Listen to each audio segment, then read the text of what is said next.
Hello. I don't know if the sound visuals are working. It's probably a little more reverb than last time.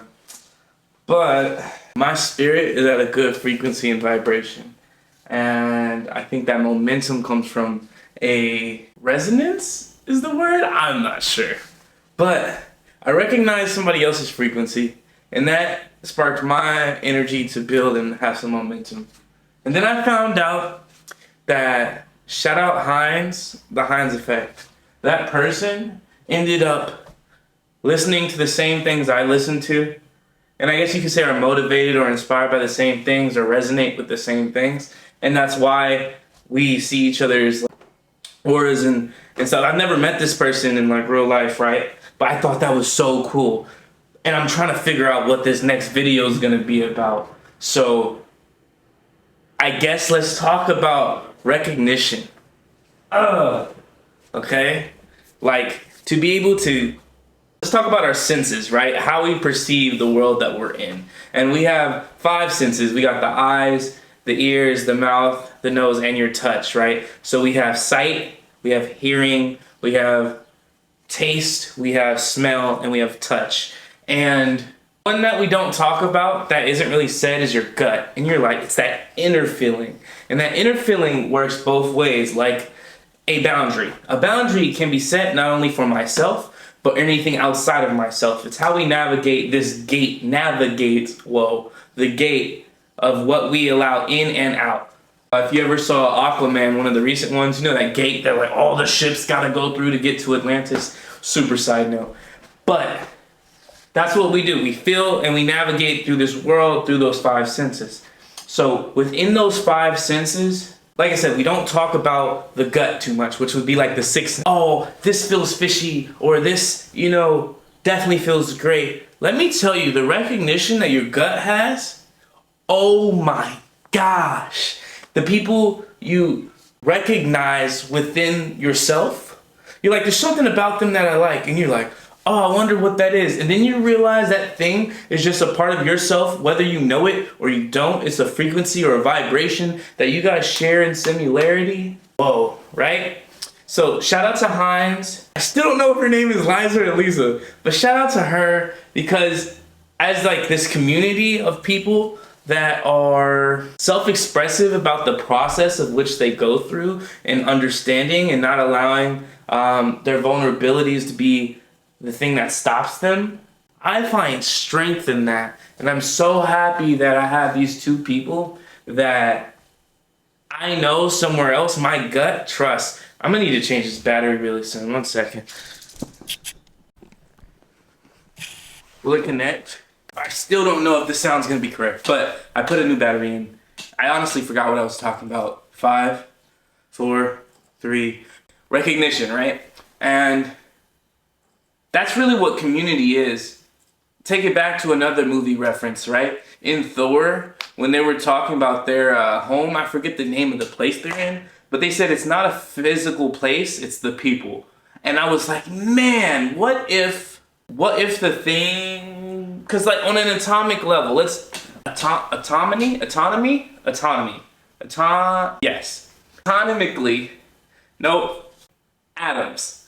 At its simplest form, atoms are spherical. The smallest living processing thing that we can identify with, right? And we understand that within anything of matter, there are atoms. Whether it's a couch, whether it's a tree, whatever, there's atoms, right? And then you look a little bigger, and then you got like a full living thing, organism. Organic, like the natural thing that's next is an organism, and then that builds like a system. And so now you have organs in your body that functions a full system. Now even on that level, we also look a little bit more. So when they go, oh, look at the systems that ants have and the systems that humans build, you see how a natural system grows from like here outwards in many different ways. It's an atomic way of looking and being and understanding. So back to spherical thinking, not linear thinking. Spherical thinking will help you understand networks a lot better. because you're not thinking ahead or right behind, but you're thinking growth-wise from a small ball to a bigger sphere. Okay? Let's talk about what the next thing is. That would be the networks that we share and have created as people. Because not only do we have a single individual in a home, then you have the family that's within the home. And say, for instance, you live in an apartment or a condo, right? Then you have that network of people within the condo, and that condo is on the block, and that block of people is a bigger network, and then that one block is within a neighborhood. I live in Inglewood, so it's the entirety of Inglewood, and then that entirety of Inglewood is in one city, which would be Los Angeles, and that Los Angeles network is inside of a county, which would be Los Angeles County, which has Culver City, all these other different, I guess Inglewood would be its own city. It's not in Los Angeles, it's in the LA County. Side note. Okay, back to what we were talking about, right? Then from the county, you have regional. From regional, you have some state, you have country. From country, you have earth. Now that's still spherical, right? And it's still networks. The same way that like you look at earth from above and you can see all the energy lines of how the network is growing when it's dark outside, right? Or let's talk about earth is one planet from the system, solar system that it's a system within itself. That's how we flow, that's how we do things. So to understand that on a spherical level, on an atomic level, it all works the same. It just goes bigger to smaller.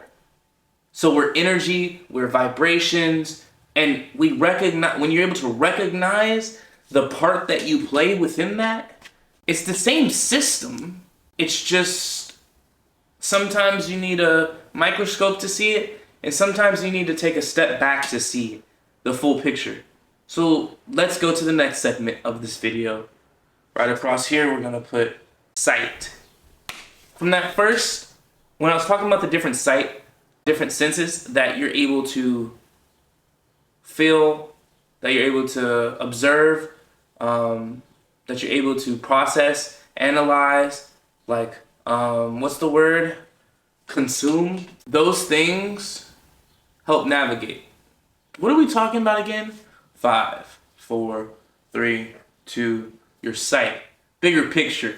There you go. So anybody, you guys don't know much about me, right? But one thing I do want to let you know is I was diagnosed with ADHD, which is attention deficit hyperactive disorder. It's not really a disorder to me because I know how to navigate it now. It's a disorder to anybody not in the normal system. Yes, me. But I know how to work it, so it's okay. So I use the countdown method to focus my mind on what I was specifically looking at, because my hyperactive disorder helps me focus on one thing at a time, but very fast. So I can like leave different concepts and come back to them or whatever. But if I'm trying to do something like this where I need to focus in, I do a countdown from 5 to 1, and ideally like the neurons in my brain will figure out exactly where it needs to be and it'll sync back up. I know that sounds crazy. That's how my brain works, is what it is. Why do I keep going on tangents? Sight. So sometimes it's hard for us to understand and feel and process what we're doing or the moment that we're in because we're too close to understand the full picture. And sometimes there's too much for us to process. So then we have to get closer and identify specific individual subjects so that we can process what needs to happen. What is this part of the video going to be called? I don't know. I'll cut this all together the right way, I assume. One thing I wanted to talk about on the next video, which is this one, there is a named Oprah Winfrey. If you know who she is, read some of her books. If you don't, read some of her books.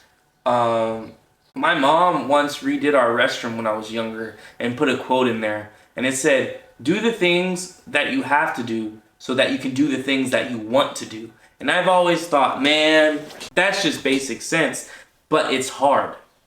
So I want to restructure that quote, and I want to go, get the things done that are hard for you to do in a way that's not so procrastinative, that we're in a way that, because the easy things you can knock out. And then there's like this saying, if you can do it in 5 minutes, then do it. Just do it. I'm like, that's true too. So that's been helping me with dishes. That's been helping me with other things. But there's a lot in this video. I'm not sure how we're gonna put the title. I don't want clickbait. And it might end up being multiple videos. But in order for us to get the bigger picture, sometimes we need to take a step back.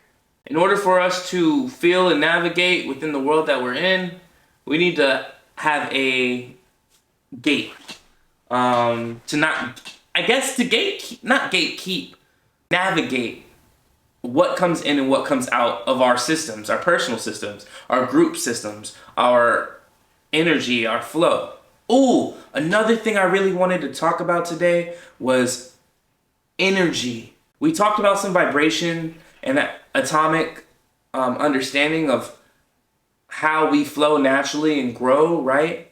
That's another thing. But energy can be manipulated. And manipulated has such a negative connotation to it these days, I believe. Specifically, just through my experience in America. Manipulation is like contortion. But contortion means to bend. Manipulate, I would have to say, means to like reorder. Like put it in a different perspective. Sight, that's how we navigate, right? Start connecting the dots. So if you have energy, if it's feeling anger, if it's sadness, if it's a happiness, whatever, you can navigate it. Like just getting some messages from people that are like-minded or like-spirited or just understanding and communicative, and that builds energy in a way. Navigate that energy or manipulate that energy so that it can turn into something you need to do. Those hard things, you know? I was pushing off this video a little bit, mainly because I don't think I was lazy. I just didn't have the why to do the video. But now that I've gotten the energy from those text messages and it got me feeling some type of way, I was like, yeah, let's plug in this camera, let's get this done, let's do this thing. And I'm very excited to do that. And I don't want to be motivated, I just want to create momentum. Because I know that I'm capable of creating these videos, and even if it gets 1 view, like that last video I made me so happy because it actually lifted my spirit. And in like the last few weeks, I've been very down in the transition of finding new work and choosing my ikigai over, you know, working behind a desk and having to do these things. But I have responsibilities that I need to take care of. So I'm gonna do what I can for right now. I'm just spilling to you at this point. We talked about energy, the manipulation of energy, and how you can control that with practice. Then, I don't know. I think that might be it for today. Guess I'm gonna go edit this video. Shout out to my people, the people that understand. I appreciate you. I do think that this is the beginning, how we were talking in the last episode, video, vlog. I don't know. Do you guys want my vlogs to come back? I'll be going to China pretty soon. I'm gonna vlog that. I never know how to end this. We should end it with a quote. That's how we should end every video, with a quote. Comparison is the thief of joy. Theodore Roosevelt. See you guys.